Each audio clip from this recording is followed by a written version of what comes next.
اس کے بعد آخری مسئلہ وضو توڑنے والی چیزیں. وضو کے فرائض ہو گئے, سنت ہو گئے, ٹھیک ہے, اور واجب فرائض ہو گئے, سنتیں ہو گئے, اور کیا شروط ہو گئے. وضو توڑنے والی چیزیں, یہ بھی بڑا اہم مسئلہ ہے. بعض لوگ سمجھتے ہیں کہ جو بھی گناہ ہے اس گناہ سے وضو ٹوٹ جائے گا. گناہ سے کوئی بھی گناہ کر لیں آپ وضو کر کے تو وضو ختم ہو جائے گا آپ کا. غلط. مثال کیا ہے؟ گانا حرام ہے, گناہ ہے یا نیکی ہے؟ گناہ ہے. گانا حرام ہے, جائز نہیں ہے, گناہ ہے, اللہ ناراض ہوتا ہے.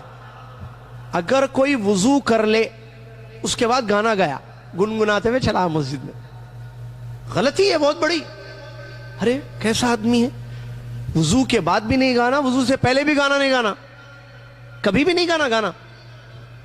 لیکن اگر کوئی وضو کے بعد گا لے تو اس کا گناہ تو ملے گا, وضو ٹوٹے گا؟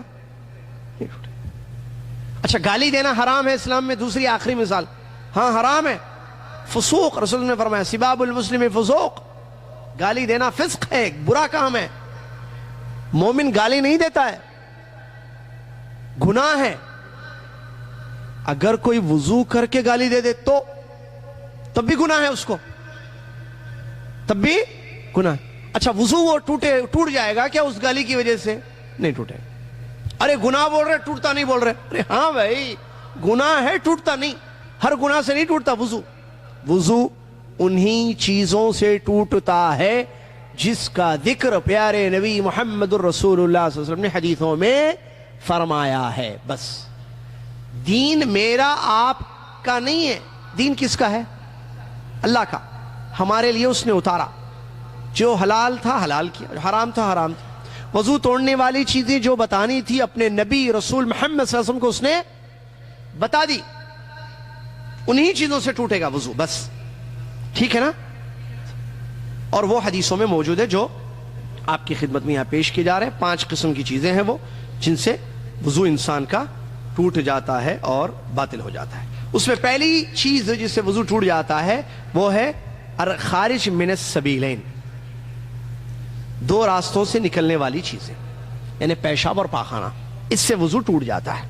اسی طریقے سے مدی یا ودی بتا دیا گیا تھا اس سے, مدی, ودی اور پیشاب اور ٹوائلٹ, اس سے وضو انسان کا ٹوٹ جاتا ہے. مطلب معلوم ہے یہ چیزیں, اور اس کی دلیل ہے بخاری, مسلم, ترمذی کی حدیث ہے. اگر کسی نے وضو کیا, وضو کی حالت میں تھا, اس کے بعد وہ پیشاب کرنے گیا, پیشاب سے فارغ ہو گیا, وضو باقی رہے گا اس کا؟ نہیں رہے گا. کوئی وضو کی حالت میں تھا اور اس سے مدی نکل گئی, جو جذبات میں ہلکا لیزدار پانی کا مادہ نکلتا ہے, مدی کہہ رہا ہوں, ٹوٹ گیا اس. اگر کوئی وضو کی حالت میں تھا اور اس کو حمام کی ضرورت پڑی, وہ حمام سے فارغ ہوا, حمام سے مطلب ٹوائلٹ, حمام سے فارغ ہو گیا, تو کیا اس کا وضو باقی رہے گا؟ نہیں, وضو ٹوٹ جائے گا. معلوم ہے یہ تو سب کو.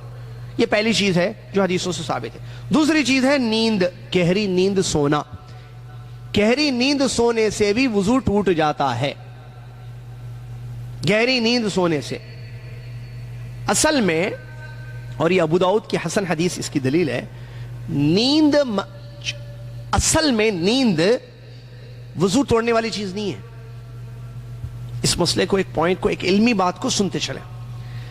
اس کو علماء نے فرمایا مظنۃ الحدث. نیند اصل وضو نہیں ٹوٹتی ہے, اسی لیے دیکھیں ہلکی نیند سے وضو نہیں ٹوٹتا ہے. ورنہ نیند اگر وضو توڑنے والی چیز ہے تو انسان اونگ میں بھی وضو کر لے. ہلکی نیند جس میں اس کو ہوش و حواس ہے, باقی ہے عقل اس کی, تو تب بھی وضو کرنا چاہیے, جبکہ ایسا نہیں ہے. صحیح حدیث ہے, عشاء کی نماز کے انتظار میں صحابہ صفوں میں بیٹھ کر اونگ جایا کرتے تھے, ہلکی نیند ان کو آ جاتی, اور ان کے سر جھک جایا کرتے تھے. جب پیارے نبی صلی اللہ علیہ وسلم تشریف لاتے, اٹھ کر صحابہ عشاء کی نماز ان کے پیچھے پیارے نبی صلی اللہ علیہ وسلم کی امامت میں پڑھتے. اس سے کیا بات معلوم ہو رہی ہے؟ ہلکی نیند یا اونگ سے وضو نہیں ٹوٹتا ہے, بلکہ وضو گہری نیند سے, ایسی جس کو ٹیک لگا کے سو گئے, یا نیند ایسی لگی کہ جس میں آپ کو نہیں معلوم کہ کوئی چیز نکلی یا نہیں نکلی جسم سے, جسے ہوا خارج ہونا. اچھا, یہ پہلے پوائنٹ میں یہ بھی آ گیا. اب یہ پہلا پوائنٹ ہم نے کہا, اسی لیے علماء نے بڑے اچھے الخارج من السبیلین کا, 2 راستوں سے نکلنے والی چیزوں سے وضو ٹوٹ جاتا ہے, جس میں پیشاب ہے اور مدی ہے, ودی ہے اور ٹوائلٹ ہے اور ہوا کا خارج ہونا ہے، وضو ٹوٹ جاتا ہے ان سے، معلوم ہے یہ تو آپ۔ اب دوسری جو مسئلہ ہے نیند، اگر نیند ایسی ہے گہری نیند، جس سے بعض لوگ خطبوں میں بھی سو جاتے ہیں، گہری نیند، آدمی بیٹھ کر بھی گہری نیند سو سکتا ہے، جی ہاں بعض لوگ بیٹھ کر بھی شروع ہو جاتے ہیں، جیسے بستر پہ لیٹ کے سوتے ہیں ویسے بیٹھ کر بھی سوتے ہیں بعض لوگ، تو بیٹھ کر لیٹ کر یہ مسئلہ نہیں، گہری نیند ایسی نیند جس میں آپ کو یاد نہیں ہے کہ کچھ نکلا کیا جسم سے، وضو ٹوٹ جائے گا، مظنۃ الحدث اس کو کہتے ہیں، ٹھیک ہے۔ تو معلوم ہوا ہلکی نیند اونگ جس میں ہوش و حواس باقی ہیں، معلوم ہے ہوا خارج نہیں ہوئی ہے، تو اس سے وضو نہیں ٹوٹتا ہے۔ اس کے بعد بے ہوش ہونا، اس سے بھی وضو ٹوٹ جاتا ہے، کیونکہ آدمی جب بے ہوش ہو جاتا ہے تو پھر اس کے عقل اس کے ہو یا ہوش نہیں رہتا ہے اس کو، اسی لیے بے ہوش کہتے ہیں اس کو، یعنی ہوش نہیں ہے، عقل ختم ہو گئی، تو اس سے بھی وضو ٹوٹ جاتا ہے، اور سب کی دلیلیں موجود ہیں۔ اسی طریقے سے بغیر کسی آڑ کے شرمگاہ کو ہاتھ لگانا، اس سے بھی وضو ٹوٹ جاتا ہے۔ من مس ذکرہ فلیتوضا، یہ حدیث اس کی دلیل ہے جو ابو داؤد کی صحیح حدیث ہے، علامہ البانی رحمۃ اللہ نے اس کو صحیح قرار دیا۔ بصرا بن صفوان رضی اللہ عنہ کی راوی ہیں، کہتے ہیں کہ نبی صلی اللہ علیہ وسلم نے فرمایا کہ من مس فرجہ، جس نے اپنی، اس اپنی کو انڈر لائن کریں، جس نے اپنی شرمگاہ کو ہاتھ لگایا وہ وضو کر لے، مطلب ڈائریکٹ ہاتھ لگائے، لیکن کپڑے کے اوپر سے اگر ہاتھ لگا شرمگاہ کو تو وضو نہیں ٹوٹتا ہے۔ اور یہ مت سمجھیں کہ یہ باتیں نہیں بتانی چاہیے، یہ بتانی چاہیے، یہ مسائل ہیں، یہ باریک اور بڑے امپورٹنٹ اہم مسائل ہیں۔ اوپر کے کپڑے کے اوپر سے شرمگاہ کو اپنے ہاتھ لگ گیا نماز کے دوران یا وضو کرنے کے بعد تو وضو ٹوٹے گا اس کا، لیکن بغیر کسی کپڑے کے ڈائریکٹ لگتا ہے ہاتھ اس کا، تو ایسی صورت میں شرمگاہ کو ہاتھ لگتا ہے تو اس کا وضو ٹوٹ جائے گا، کیونکہ رسول صلی اللہ علیہ وسلم نے فرمایا جس نے اپنی شرمگاہ کو چھوا وہ وضو کر لے، اور اگر کسی دوسرے کی شرمگاہ کو ہاتھ لگائے تو وضو نہیں ٹوٹتا۔ جیسے ماں اپنے بچہ، ماں جو ہے بچہ بچی کے شرمگاہ کو ہاتھ اس کا لگ رہا ہے، یا باپ کا، جیسے بچہ چھوٹا ہے پیمپر بدل رہے ہیں، وضو کر لی، والدہ نے وضو کر لیا نماز پڑھنے کے لیے، اب بچے نے پیشاب کر دیا، اب وہ گئی اپنے بچے کو دھلائی، وضو ٹوٹ گیا اماں کا، کیونکہ بچے کی شرمگاہ کو ہاتھ لگا، اس کا نہیں ٹوٹا، کیونکہ حدیث میں کیا ہے، جس نے اپنی شرمگاہ کو ہاتھ لگایا اس کا وضو ٹوٹے گا، دوسروں کی کہاں۔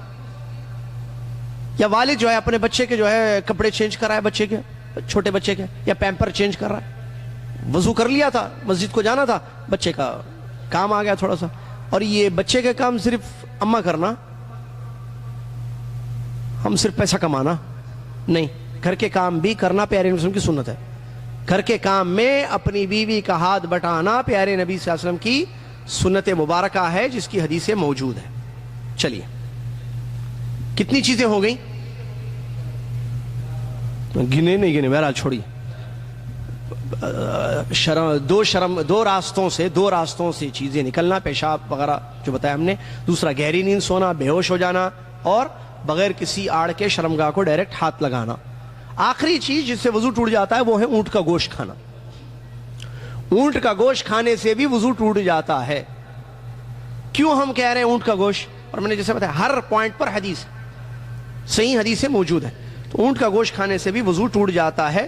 دلیل اس کی مسلم شریف کی حدیث ہے، جابر بن سمرہ رضی اللہ تعالیٰ عنہ نے فرمایا کہ ایک آدمی نے نبی صلی اللہ علیہ وسلم سے سوال کیا کہ ہم بکرے کا گوشت کھائیں تو کیا وضو کریں؟ تو آپ صلی اللہ علیہ وسلم نے فرمایا کہ مرضی، چاہے تو کرو چاہے تو مت کرو، مرضی تمہاری، دیکھیں چاہے تو کرو چاہے تو مت کرو۔ پھر اس آدمی نے دوسرا سوال کیا، ہم اونٹ کا گوشت کھاتے ہیں، کیا وضو کرنا اونٹ کا گوشت کھانے سے؟ آپ نے فرمایا کہ ہاں، اونٹ کا گوشت کھانے سے وضو کرو۔ یہ دلیل ہے اس بات کی کہ اونٹ کا گوشت کھانے سے وضو کرنا، اور یہ حدیث مسلم شریف کی حدیث ہے۔ تو یہ چیزیں وضو کو توڑ دیتی ہیں، جو 5 یا 6 جو ہے، اگر آپ الگ الگ کریں گے تو زیادہ ہو جائیں گی، وہ 7 تک پہنچ جائیں گی۔ ایک پہلے پوائنٹ میں ہم نے کئی چیزوں کو ذکر کیا ہے، 2 راستوں سے نکل، جیسے پیشاب ہے، پاخانہ ہے، ہوا کا خارج ہونا ہے، مدی ہے، ودی ہے۔ اب الگ الگ ذکر کریں گے تو نمبر بڑھ جائے گا اس کا۔ اصل مسئلہ نمبرنگ نہیں ہے، آپ کو سمجھانا ہے کہ کیا کیا چیزیں ہیں جو وضو کو توڑ دیتی ہیں۔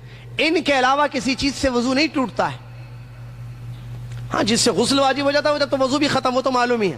لیکن اس کے علاوہ جیسے انسان گناہ کر لے, ہم نے بتایا گالی دے دے غلطی سے جان بوجھ کر بھی دے, گنہگار تو ہوگا لیکن وضو نہیں ٹوٹے گا اس کا.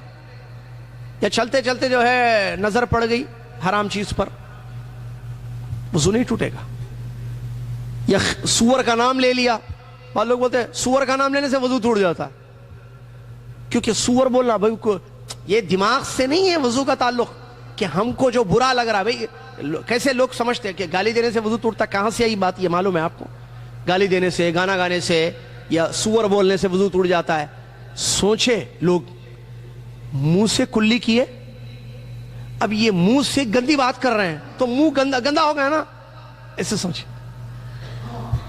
تو مدر بورڈ میں پرابلم ہو گئی. اسلامی سوچ ہوتی تو ہم سوچتے بھئی حدیثوں سے ثابت نہیں ہے, مسئلہ ختم. منہ تو ٹھیک ہے, پاک ہے, لیکن گالی دینے کو رسول اللہ صلی اللہ علیہ وسلم نے وضو کے توڑنے والی چیزوں میں ذکر نہیں کیا ہے. تو ہم کیسے کہیں گے نہیں بھئی کم سے کم کلی تو کر لینا چاہیے؟ یہ کہاں سے لائے پھر؟ اب یہ کم سے کم کلی کہاں سے لا لیے؟ دین ہے نا یہ. گالی دے دیے تو کلی کر لو نماز کو جاتے جاتے, یہ کہاں ہے کلی کرنا؟ دودھ وغیرہ کے سلسلے میں تو ملتا ہے چکناہٹ جس میں ہو, لیکن یہ کہاں ہے گالی دینے سے؟ نہیں. لہٰذا ان چیزوں کا جن کا ذکر احادیث مبارکہ میں ہے, ان کے علاوہ کسی اور چیز سے وضو نہیں ٹوٹتا ہے. چلیے